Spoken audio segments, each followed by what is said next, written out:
রাত 12টা থেকেই যে নতুন দাম সেটা কার্যকর হবে। পেট্রোল পাম্পগুলোর কি অবস্থা এখন? যেই পাম্পে আছেন সেখানে তেল দেয়া হচ্ছে কিনা, দেয়া হলে কোন দামে দেয়া হচ্ছে, একটু বিস্তারিত জানাবেন।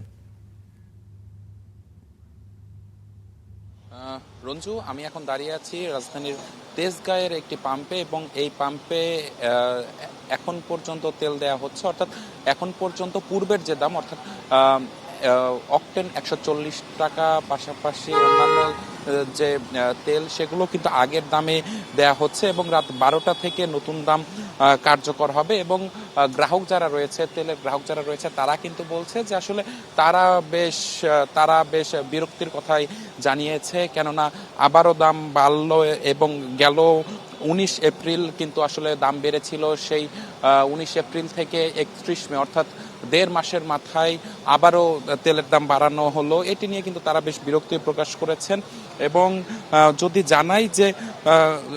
জানাই যে আসলে ডিজেল ছাড়া আসলে অকটেন, পেট্রোল ও কেরোসিন এই তিন ধরনের তেলের দাম কিন্তু বাড়ানো হয়েছে লিটারে 5 টাকা করে।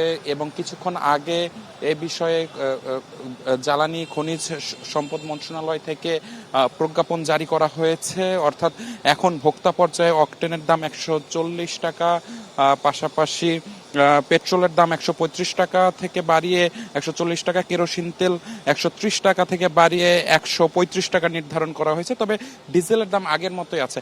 একটু কথা বলতে চাই আপনার সাথে। আপনি তো তেল নিতে এসেছেন এবং তেলের দাম অকটেন লিটারে 5 টাকা করে বাড়ানো হয়েছে। এই বিষয়ে আসলে আপনি কি বলবেন, আপনার প্রতিক্রিয়া কি? আসসালামু আলাইকুম, ঈদ মোবারক। সরকার যেটা নির্ধারণ করছে, কমাইলেও সরকার কমায়, বাড়াইলেও সরকার বাড়ায়। আমাদের জনগণের হাতে তো কিছু থাকে না। আমাদের চাহিদা, চাওয়া পাওয়া, এগুলো যতই আমরা সোশ্যাল মিডিয়া বলেন, সংবাদ মাধ্যম যেখানেই আমরা প্রচার করার চেষ্টা করি, আমাদের তো চাওয়া পাওয়া অনেক থাকে, তবুও পূরণ করে না। অবশ্যই হবে, দাম তো কষ্টকর, দোয়া রাখবেন আর কি। Thank you. যেমনটি শুনছিলাম যে তিনি বললেন যে একটু সমস্যার মধ্যে পড়তে হবে, যেহেতু সব ধরনের তেলের দাম বাড়ানো হয়েছে এবং বিশেষ করে পেট্রোল এবং অকটেন এই দুটোর দাম বাড়ানো হয়েছে লিটারে 5 টাকা করে। তো সবকিছু মিলিয়ে এখন পর্যন্ত এই ছিল আমার কাছে থাকা সবশেষ খবর। নিবিড়, আপনাকে ধন্যবাদ।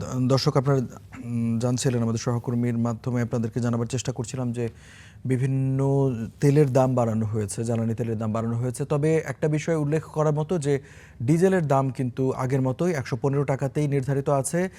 কারণ ভারী যানবাহনগুলো ডিজেলে চলে এবং ডিজেলে কিন্তু বিভিন্ন পণ্য পরিবহন হয়ে থাকে। সেই সমস্ত ডিজেলের দাম যেহেতু আগের মতোই রয়েছে, আশা করা যাচ্ছে যে অন্যান্য যে সমস্ত পণ্য বা কাঁচামাল পরিবহন হয়ে থাকে সেই সমস্তের দাম স্বাভাবিক থাকবে।